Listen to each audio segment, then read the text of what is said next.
champions that we've seen from the Flash Wolves so far, take it away. Yeah, get the Rek'Sai and the Galio in your hands. Take him away from Xiaoxi, take it away from Boogie as well. Still that Sylas first pick priority for Flash Wolves. It did work out for them last game, and here we see it teamed up with the Akali once again. And what jungler did they go with? I was going to say one of the last remaining regions to play Xin Zhao was played during the finals.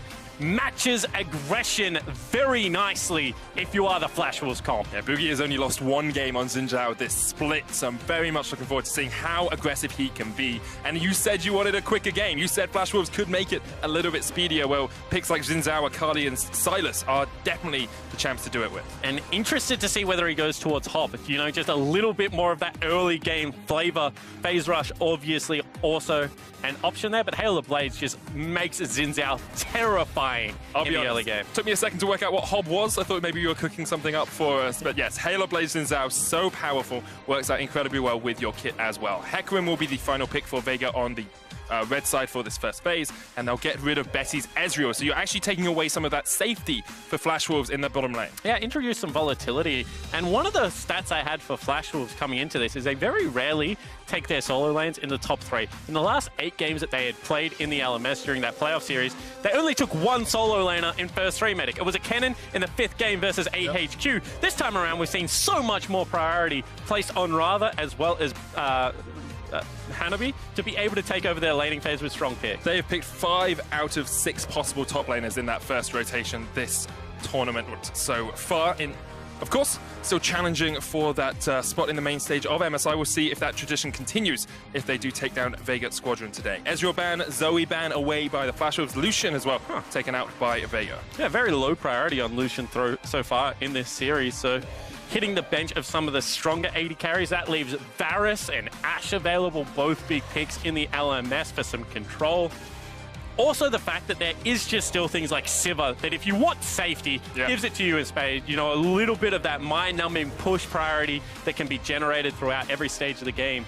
So certainly options still for Betty, who was a player of the game last time around. I actually really like the Nico ban here as well, because you can play Ezreal into Nico, you know you can jump away. You can't really predict how Nico plays into things like the Varus, like the Sivir. So if you're going for a more traditional AD carry, getting rid of the Nico, taking Gadget off his comfort is very impactful. I also think that this is very interesting, however, from the Vegas Squadron lineup, because we've seen that in the toe-to-toe, the back and forth, they are suffering a little bit in individual mechanics. They had such a big lead in game number 1, struggled to close it out. Same lead for Flash Wolves game 2, blown out of the water was Vegas Squadron. So putting together a pretty standard comp does have its risk, because all of a sudden, if you don't have that cheese to fall back onto, and you're playing a standard game and they're just better than you, then it becomes very difficult to punch up. When it's very easy for the enemy to predict what your champion can do and when your champion can do it, it becomes a lot harder to play against these sort of higher level competition. Now, Kai'Sa is locked in for Betty down towards that bottom side. It was his most played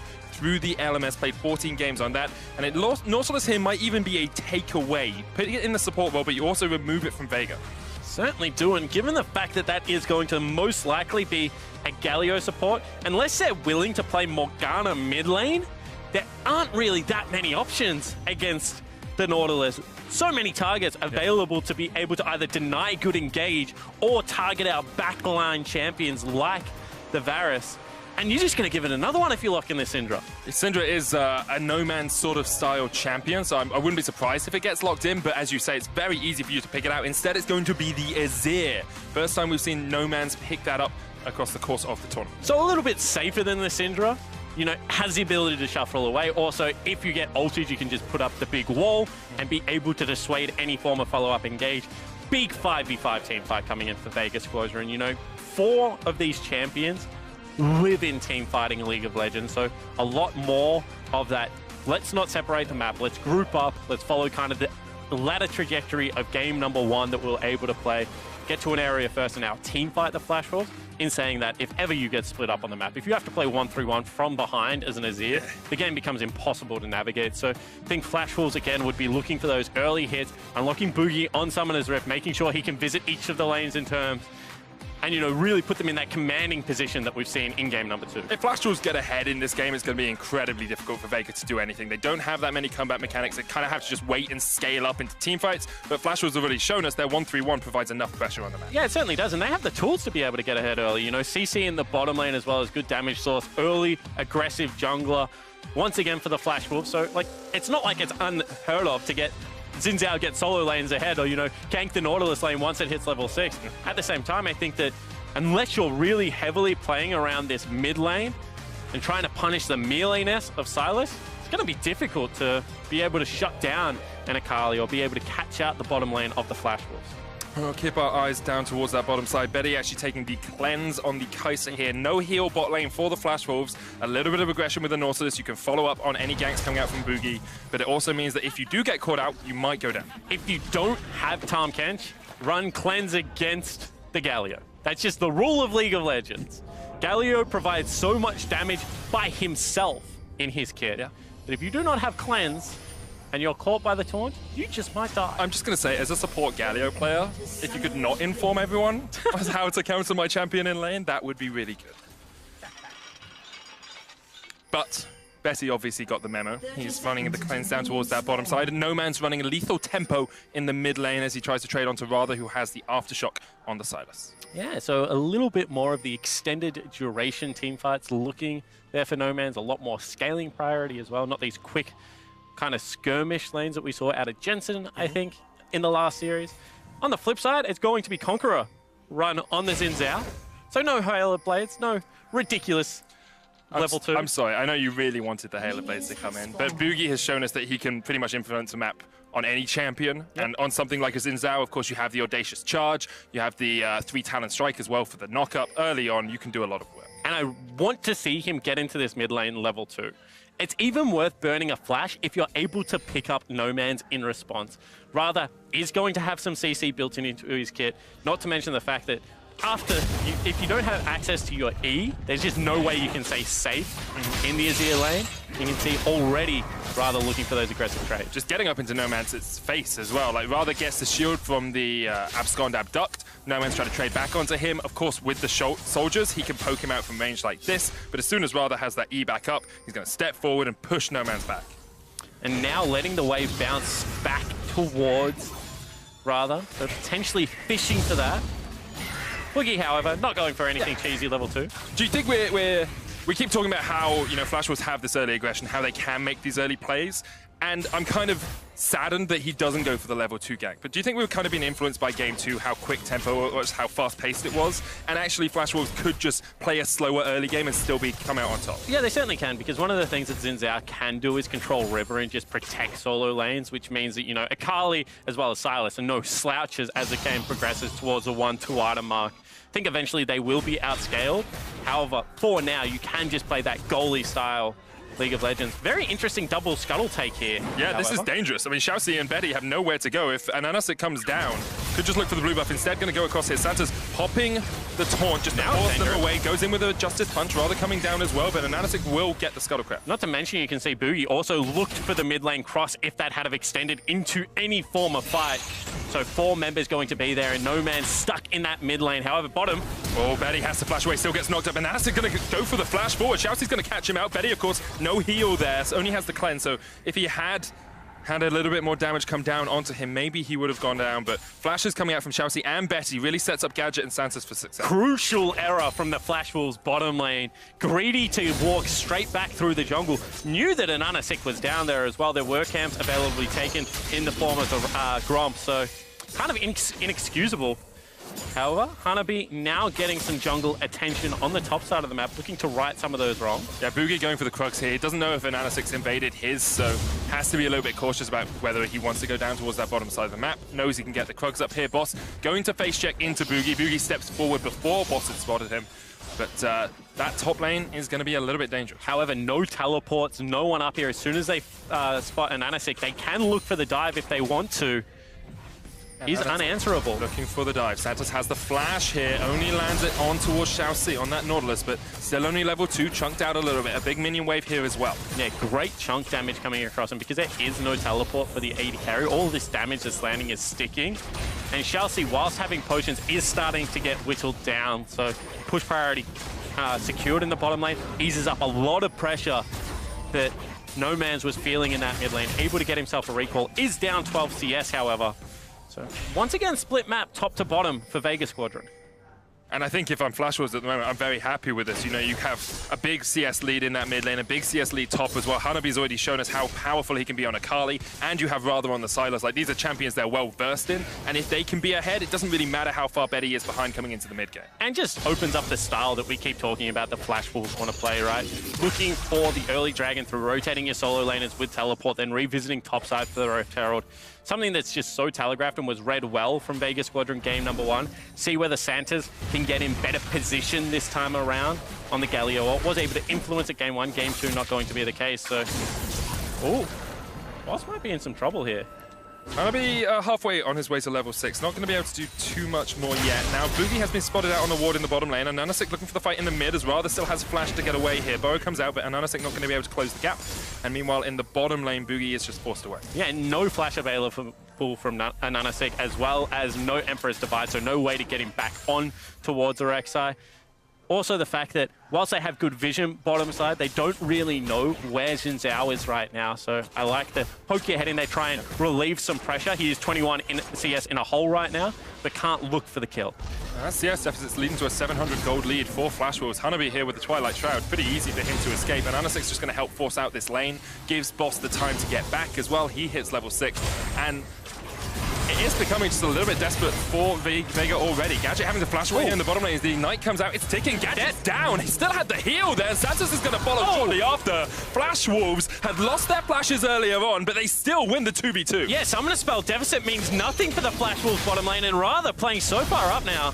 And that's like still no flash for him. Rather has a flash of his own and stolen away the Emperor's Divide as well. So even if they try and get on him, he's just going to slide them away. And that's an Azir, one of the least threatening birds in all of Earth's existence right now. I've seen emus. They are very threatening. Australians would know a lot about that. We don't talk about that. However, let's take another look at what happened bottom lane. Go to Happy and News if you're a Flash Wolves fan. Great hook coming across from Chelsea. And you already mentioned it. This is a Summoner Spell disadvantage, but with Press the Attack, with Ignite, and all of the damage that comes out of buffed Nautilus, Mark Z thought we could possibly might see it due to the recent buffs and nerfs that influenced the meta of League of Legends, and he's exactly right. I'm actually very, very proud that Mark Z did that segment earlier on. He was talking about it, and not often you see people actually predict the picks that we need to watch in tournaments like this, and so Mark Z absolutely on point with that. Completely agree. You know, just a missing piece of content that I'm glad the void has finally been filled. Totally agree with you there, Spawn. Just a shame that no one I know decided to do it first. Now, Flash was setting up a fight down towards the bottom side. Boogie has been on the map, although not getting any kills or assists as of yet.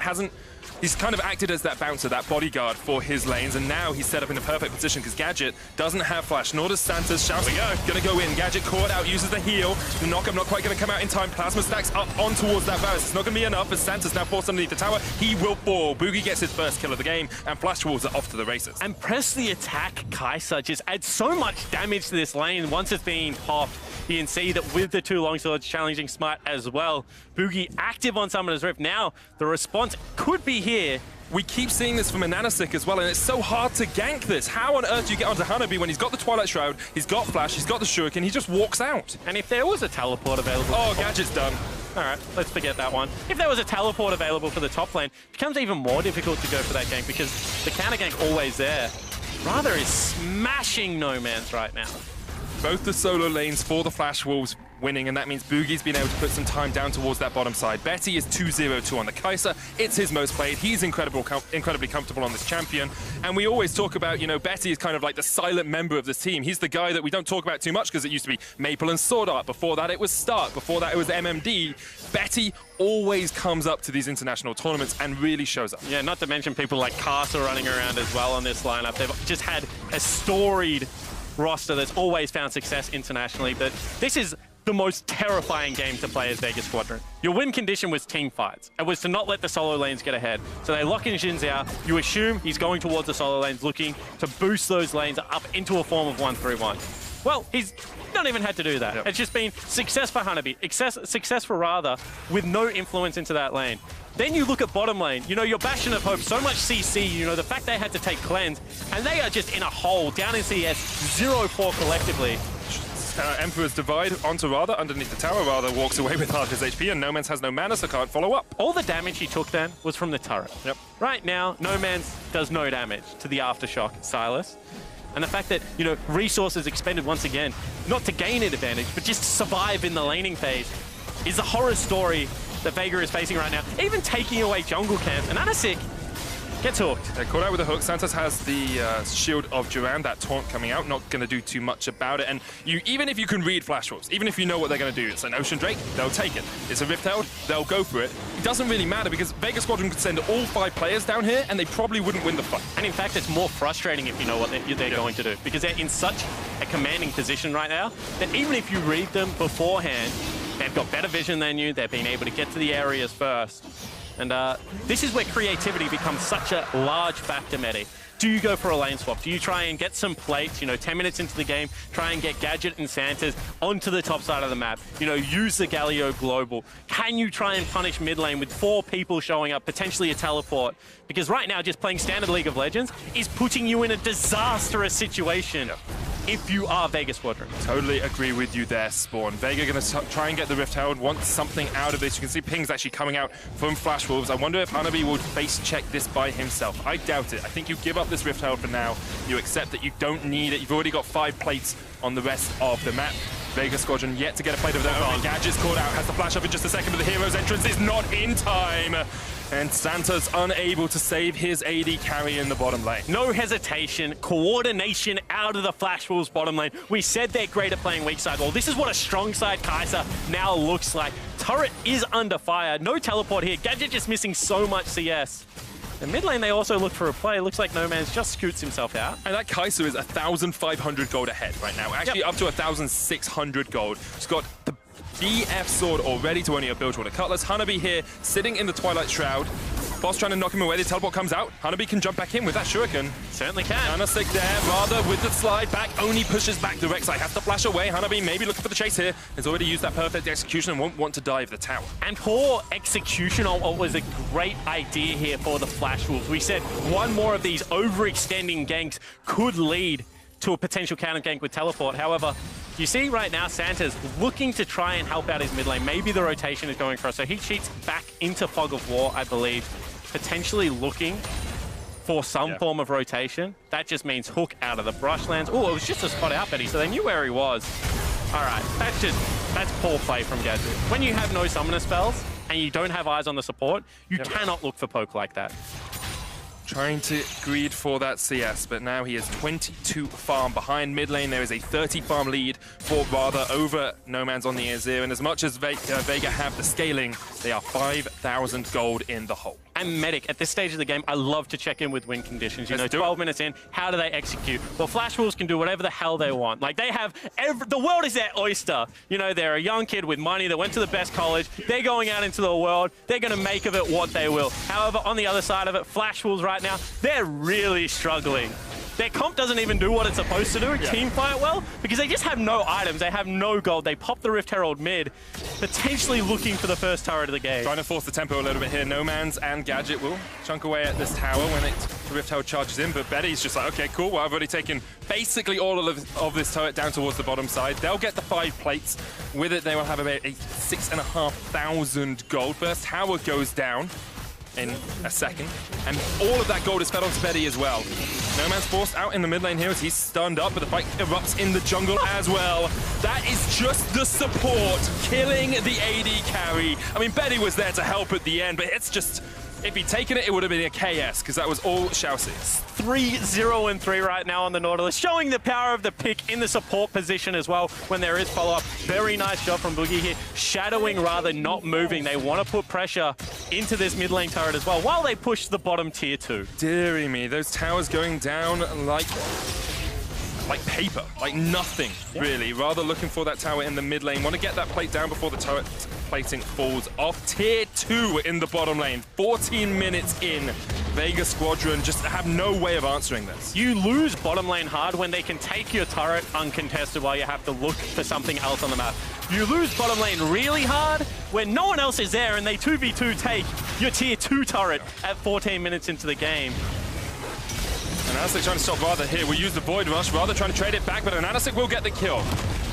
Rather greeted for the tower. He gets it, but he does lose his life because of it. Yeah, they certainly do. Let's take another look at what Xiaoxi found here. Oh, goes fishing, gets the knock up. It's with Dynamite, of course. Best way to fish. Yeah. Very nice job there for Betty to swoop in and try and kill steal. I appreciate it. I give a little bit of credit to Xiaoxi there because popping the depth charge on the Galio actually means that he can't get into the fight either as you CC lock up the Varus. Yeah, I certainly like the point there, and I think that the fact that CC is guaranteed on 2 members as well, just maximizing the full kit. And you can just see how confident Betty is right now.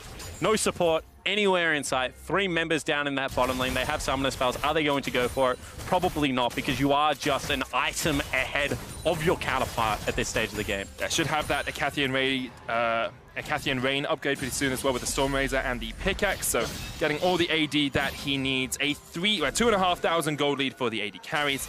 And across the rest of the map, Flash Wolves will just be looking to take out that top lane tower next, open up the map a little bit more, and then, as you say, take what you want. And that's the stage of the game we're at. I like the fact that Anasik did punish the overconfidence, the fact that Rather's just sitting there whacking a turret with no health. You do have to be able to take those plays, but really it's just for your confidence for the rest of the series. This looks like it's going to be a 2-1 for Flash Wolves heading towards match point, so I think it's really important for VEG Squadron to try and execute on what their comp does a couple of times, you know, try and go through the motions of making this game something, because you don't want to go into game number 4, you know, potentially a deciding game of getting into MSI group stage, getting demolished in the fashion that they have been in the last, you know, game and a half. Oh, definitely. And you have to remember as well, Vega do have another best of 5 tomorrow. If they lose this, they can still beat Fongvu Buffalo and make it into the group stages. However, the scary thing about that best of 5 is Flash Wolves are grouping and fighting and putting you to the skirmish challenge that Fongvu Buffalo is probably going to try and emulate tomorrow. And so far, in the long, slow, drawn-out, patient game, it looked like Vega had some answers towards it. But now that it's sped up, Vega look like the tempo of the game is just not in their favor. Yeah, I think we saw that from Group B as well. The Group B was the slower of the 2 groups. We saw less kills in the early game. We saw much more scale in Group A, where Fongvu Buffalo came from, was all about speed, all about pace, all about tempo. In saying that, Medic, I agree with the point, but there should have been a team that could introduce some chaos into Group B and Mega. You know, the Southeast Asian region has always been known for that. G4, certainly one of the best at pulling the assassins out in the mid lane, and they just didn't go towards it. So do have to give Vega some credit for being able to deal with that play style in the games that they played against Mega. Obviously lost one of their games, but that was the throwaway, trash they'd time, already qualified. Qualified, didn't want to show anything more. Yeah, I don't doubt that Vega could win a game like that. Just haven't seen it from them yet today. They did go, of course, 5-1 in their group, dominated Group B. And in game 1, I held a lot of hope for them. They showed us exactly how they can play against a team like Flash Wolves, but Flash Wolves just have put the foot down on the accelerator. They've been shifting gears every single game, and Vega haven't been able to match. And asking multiple questions. Okay, game number 1, you better beat us through creative draft. Let's get rid of that. Then we'll beat you with our solo lanes. Okay, you don't want to deal with our solo lane, so you're picking on our bottom lane. Now let's show you what Betty can do on a carry. Just constantly changing the rules of this lineup, ensuring that they have an area to attack through.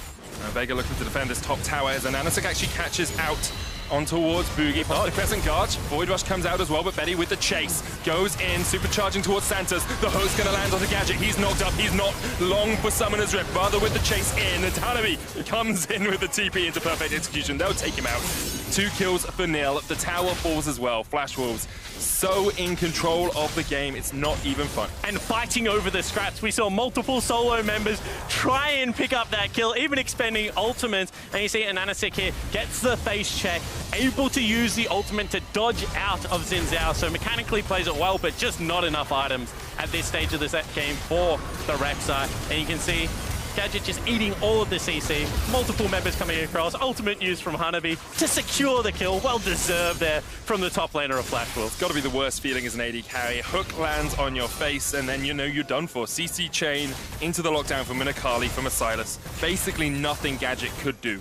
in that situation. And with it being a minute away from the Baron, with a minute and a half before Infernal spawns, you have to think Flash Wolves will just use those neutral objectives to continue to put the pressure onto VEG. And this is the thing about the Flash Wolves lineup, is that I think they are good team fighters, and Frostgurren highlighted that even with a worse composition from neutral or very far behind in game number 1, they showed that they do have good setup. They do have good understanding of how to play the map as well. You know, they're running so many teleports in these games that they're able to, you know, go for those plays where they teleport into the top lane, put out more pressure than normally you would see from one of these lineups, and they haven't really shown anything.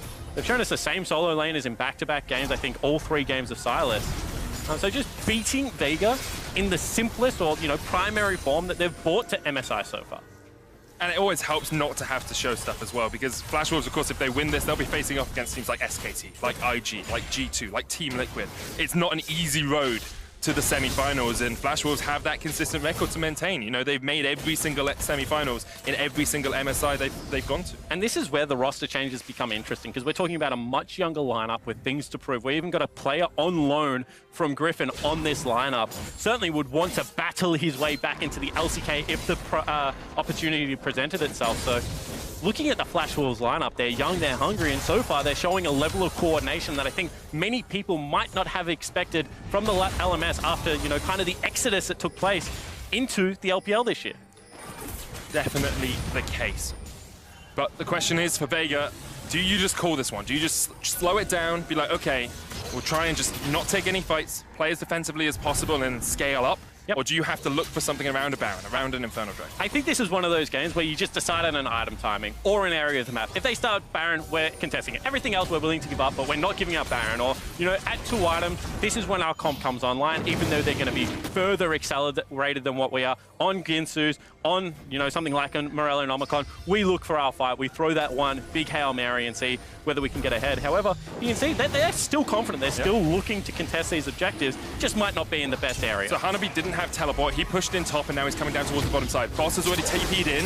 Infernal Dragon down to 3,000 HP. Rather steals away the unstoppable onslaught. Betty's on the back line, and Gadget's caught out. Gadget's trying to do what he can, but Betty just on a rampage. Surima's shuffle comes out, and Flash Wolves continue the fight. And Analysic has to flash away. This is just devastation. This isn't even funny, as we see Nomad's trying to slide onto the back line, but it's all Flash Wolves. There's nothing you can do against such relentless hate. Yeah, and the casual 4v5 coming in from the region LMS. You can see that right now support's looking for a little bit of a brawl. Unfortunately, Santos does not play these games. Chelsea looking for the final hook. Oh, just wide, but here comes Hanabi. He's got a taste for blood. Hextech Gunblade. 5 points straight to clear out the way. Now, Baron has been started by Flash Wolves here as well. They took the Infernal. Baron should be a pretty easy take for them now. And this game becoming a little bit pedestrian right now. You can see Baron cannot be contested, even though death timers are so short. No way to make yourself through that forest. Going to be picked up. Their 1-3-1's devastating. Their team fight's better just because of how accelerated they are. Flash Wolves really sending, you know, that mental message to VEG for that fourth and final game potentially. I think it's the moment as well as VEG, like after a fight like this, you say, okay, this game's done. Yeah. Let's delay as much as we can, and maybe we find a good fight at some point, but otherwise let's think about next game, let's reset, and let's just get ourselves in a good spot, because we are going to fight for our main stage live. But how do you reset when teams are looking for the 4v5, aren't taking that backward step, are not even affording you the luxury of, okay, we got here first, their top laner, who is fed, isn't going to be able to make it in time. Instead, they just still look for the fight, they still look for the engage. I think mentally that is actually quite taxing to play against if you're the VEG lineup. I agree, but I think if you take a step back and you say Betty's 606 on this Kai'Sa has it 2 items over our AD carry, like this, that wasn't the game-defining moment. The game-defining moment happened a long time ago when Betty started getting fed. And you have to see if VEG Squadron in their first international tournament can have that sort of mental fortitude and take it into Game 4. Yeah. Certainly agree. Thank you, Sport. It's a tough task. Oh, it's definitely a tough task. I agree with you in principle. Yes. Which is the best kind of agreement. As long as it's technically in principle. Yeah, exactly right. I think now we just judge how Flash Wolves close out this game, right? Yep. They got the Baron buff, they're playing multiple lanes. Once again, they go back to their 2-lane setup as opposed to all 3 because teleport's not yet available. So ticking off all the boxes we wanted to see from this Flash Wolves lineup. 23 minutes in, they have a 13,000 gold lead. They've got all the dragons in the game so far as well, an Ocean, a Cloud, and an Infernal, and they will just use this Baron to push in. It's about a minute and a half left on it. They can take this mid lane tower, wait for the wave towards top as they ping it out. And Flash Wolves looking absolutely dominant as this game comes to what we expect to be its close. You can see now, finally, potentially looking at playing 3 separate lanes. They had pinged out top wave.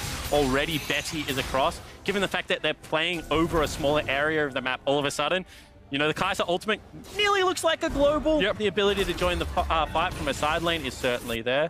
Not to mention, no one can duel Betty right now because he's very fed. I like the fact that they're making sure these waves crash at a pretty equal time as well.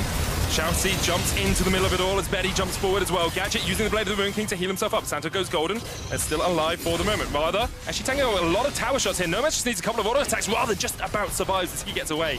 But now Flash Wolves will push in 3 men strong. Rather doesn't have the teleport, so maybe Flash Wolves actually back away. Yeah, very nice repel there. Good use of the Blade of the Ruined King to be able to outrun the very melee Sylas after the Abduct and Escon combo comes across. And you have to give credit. That's a good base defense. As you mentioned, no teleport up. Whilst he had Galio ult, certainly not the global, so full reset comes out from the Flash Wolves. And the Baron will fall off as well. No inhibitor line broken here. Vega Squadron doing a good job of holding onto the game for the moment, but as the next Infernal spawns and as Baron comes up in a few minutes' time, that's where you expect Flash Wolves to go next. And as we just take stock of kind of how this series has progressed, you wonder what... Oh, hook is on again. Hold that. Yeah, and Anasik, he's actually going to survive for the moment. The Hero's Entrance comes out from Rather. He stole that one away. Just in case you haven't got enough of a lead, like you've got all these extra items, like, oh, I'll just take your ultimates as well. Yeah. Rather actually hasn't had to do anything this game. It feels like every play has been around jungle and bottom lane, and then solo lane is like, guys, we're part of the team too. For morale's sake, if nothing else, let us get involved in this. I mean, Hanabi teleported in for that kill. Okay, he's had a massive earned impact that on kill. whatever he did. He used a 6-minute cooldown to be able to gain access to that kill. Yes, he did.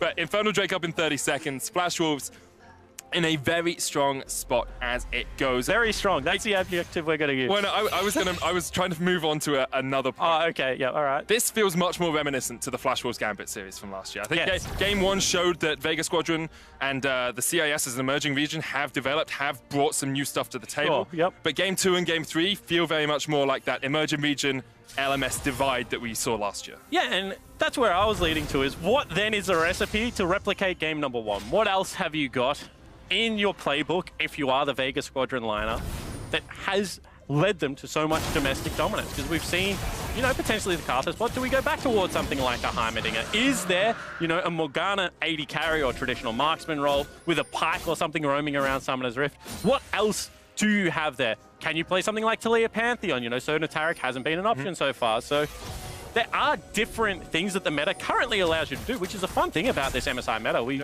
have really an open playbook. If anyone has shown us that, kind of G2 would be the leading example of you just do whatever the heck you want, you win your region, right?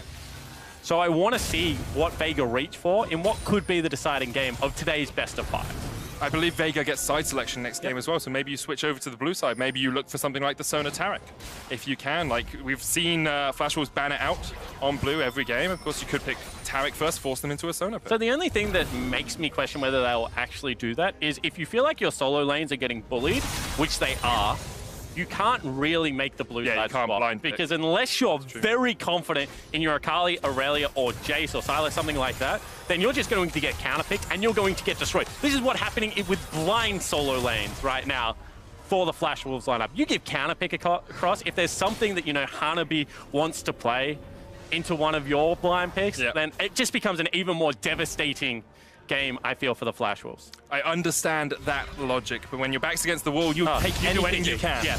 Anything you can to try and turn it around. And Anasik is actually going to steal away that Razor Beak, the big chicken. And it's actually at equal level for Anasik and Boogie here, which doesn't matter, because if we see a Baron setup or something, those smites are at the same point. Level 16 hit for Rather, level 16 hit for Hanabi as well. No 16s so far, and a 3-level disparity between Betty and Gadget. Large difference between those 80 carries. And just the access to farm hasn't been equal for the two teams. You can see the jungle has continually been farmed, taken away from the Flash Wolves lineup. Pretty much their jungle has been ignored for majority of this game, which is probably why the junglers find themselves in fairly even situations. And Anasik would have been leeching a lot of Gadget's experience. Do they realize this ward doesn't spot it? I believe that ward's actually outside of the bush. And Ananasik will clear it out, so now they know that he's up there. But you can see they hadn't reacted before that. Ananasik going to go in with the bow, look for flash as well, but he's caught up. He flashes in, he nails it away! Ananasik has breathed life into Vega Squadron, but Flash Wolves are trying to snuff that life out. Santa's caught out with a perfect execution, hooked back with the Dredge line as well, and that Galio will fall, but that's 3 Baron buffs on Vega Squadron surviving. And a Baron for 2 kills when you're 12,000 gold behind is a trade that you will take. Now, whether it opens up any farm for the Vega Squadron lineup is a completely different question. Can you defend? Your minion wave has just spawned. Rather's going to jump in with the Abscon. No Man's caught out. Boss knocking back Boogie. Gadget trying to get the damage in. There's a Crescent Guard as well. But the inhibitor tower falls, and now Flash Wolves pushing forward as a 5-man squad. Boogie down to about 400 HP. Levels up, gains some back. Rather still taking down the inhib. Hanabi's pushing in this top wave. Betty trying to trade onto No Man's. Betty can just step forward. The killer instinct. No Man's has to flash away. And Flash Wolves are able to break the base, but they still are playing against that Baron buff. Boss doesn't want to force any further. Vega Squadron hold on to their lives. So Baron gone, but base still broken. So mission accomplished, even though it was a bit of a failure at the start. As you mentioned, and Ananasik doing a great job coming from a different angle. The CC was there, but not layered. They didn't go over, they didn't hold the Baron buff, which meant that it was smited away. Continual chase, however, is still obviously going to be in Flash Wolves' favor. They're so far ahead. So whether this is breathing the life back into the Vega Squadron lineup just for an extra 5 minutes of a quick chat about what you want to do in Game 4 is still yet to be seen. You take anything you can get if you're Vega Keep saying Squadron that. right now. I do. 13,000 gold difference between them. Flash Wolves have opened up that middle of the park, taking down that inhibitor.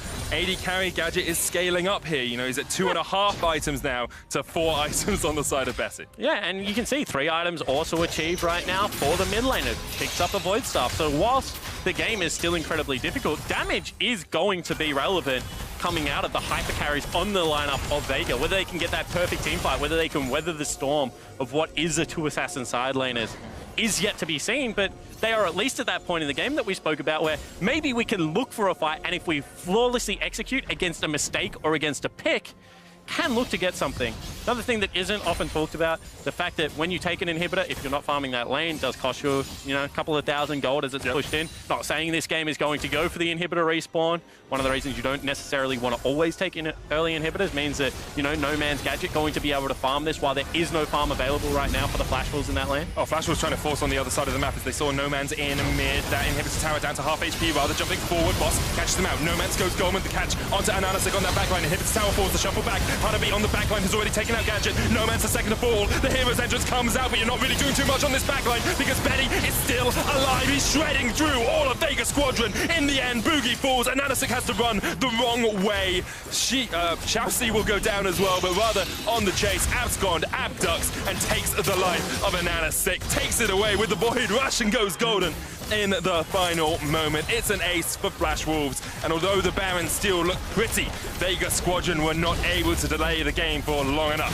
Flash Wolves are 1 game away from their 4th consecutive MSI main stage.